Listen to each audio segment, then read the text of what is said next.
il n'y a pas de service au numéro que vous avez composé. Bienvenue à Teknar. Aujourd'hui, voilà, on fabrique des cabanes à oiseaux. Jusqu'à preuve du contraire, toutes celles que j'ai fabriquées ont toujours été habitées. Ça, c'en est une qui est presque terminée.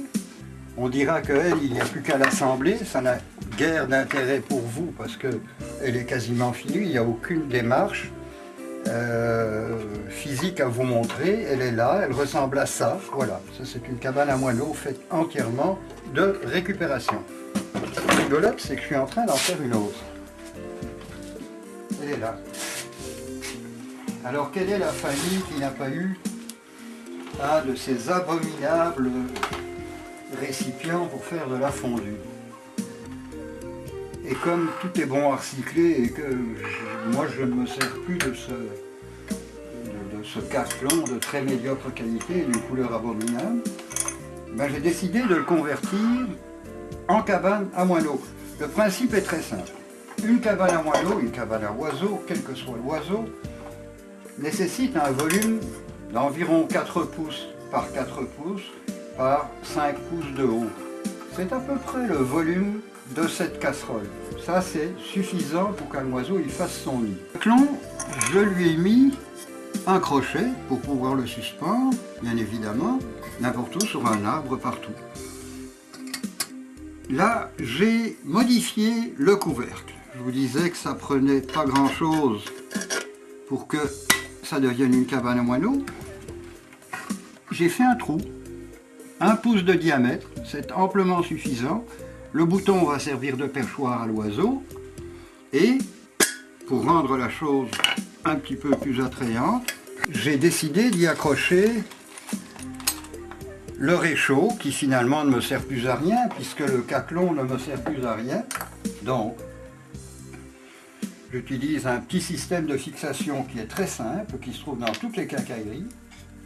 Allez hop, on le démonte, on l'ouvre. Bah, tiens, ça peut faire le crochet par exemple, ça peut être rigolo ça. Un bel objet quand même, non? C'est un tendeur de câble.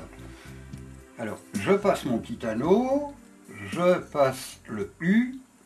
Oui, les 2 trous, c'est vrai, je les ai déjà faits préalablement. Je passe ma petite pièce. Bon, ben, j'ai pas bien fait. Oui, oui. Voilà. Le petit U de fixation, il sait pas faire par exemple. On dit boulon. Voilà. Et voilà. Alors, petite seconde de patience. Voilà. Voilà. Ça c'est le réchaud. J'y ai juste mis un rivet pour que les 3 morceaux, le couvercle et le petit réglage tiennent ensemble. J'ai fait un petit trou là-dedans. J'accroche le réchaud à la suspension. Je mets le couvercle. Je dois encore imaginer pour le couvercle un système de fixation que probablement je vais y mettre une vis ou quelque chose comme ça qui soit démontable pour qu'on puisse le nettoyer. Important de faire un petit trou en dessous. Les oiseaux, ça fait pipi.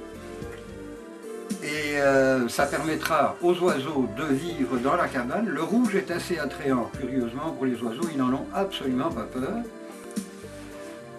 Et ma foi, bah, pour agrémenter le tout, je me disais que peut-être, si je passais, je sais pas moi, des couverts, ça y rajouterait un petit côté amusant. En tout cas, telle qu'elle, elle est quasiment terminée. Je n'ai plus qu'à finalement la nettoyer, lui passer un shellac pour la protéger pour l'hiver. L'aluminium ne rouille pas, c'est pas ça le problème, mais pour lui garder un aspect quand même fini, un aspect propre. La poignée, je vais y passer une petite teinture pour le raviver. toutes les pièces métalliques, je les passe à la laine d'acier, c'est pas plus compliqué que ça.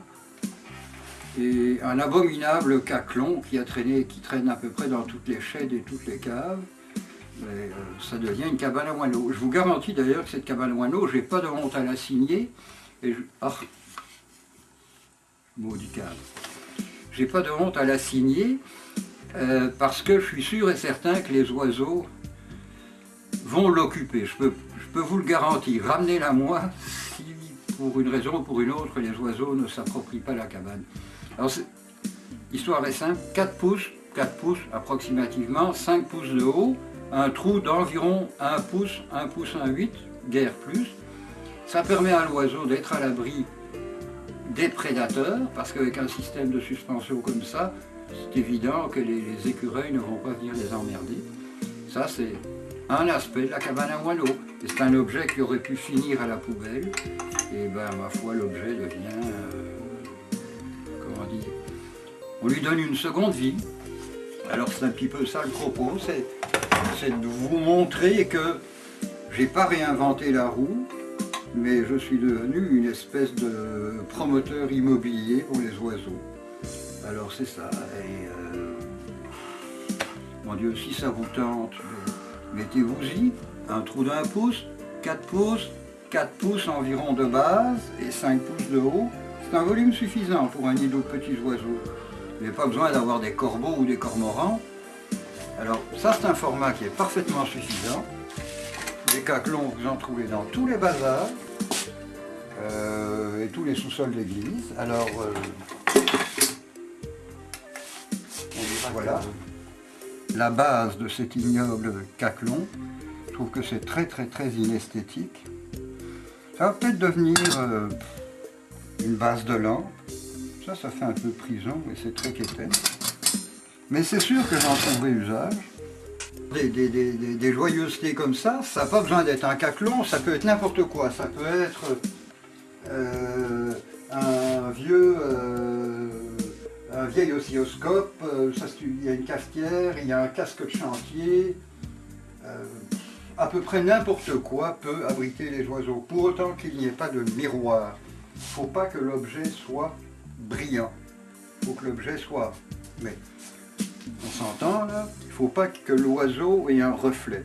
C'est pas plus compliqué. Alors, rien en miroir, aucun effet de réflexion et des cabanes pas trop sombres. Parce que plus la cabane est relativement claire, plus l'oiseau sera au frais dans sa cabane. Si vous la peignez noir mat, c'est évident que votre oiseau il va être cuit. C'est la troisième. Je vous garantis qu'il y aura une quatrième, une cinquième, une sixième, une septième, je ne sais pas. Mais il y en aura autant que Beethoven a fait de symphonie, ça c'est certain. À dans pas longtemps, c'est vrai. Vous avez peut-être oublié mon nom, Dominique Engel pour Technar et pour Alien TV, un truc à regarder. Faites comme moi, regardez Alien TV, ça vous tient loin de tous les gens coutus de la terre, des aspirines, des Advil, de tout ce qui peut être emmerdant. Délassez-vous. Alien TV, c'est sympathique, ça n'a pas de prétention, mais ça fait du bien. Techno.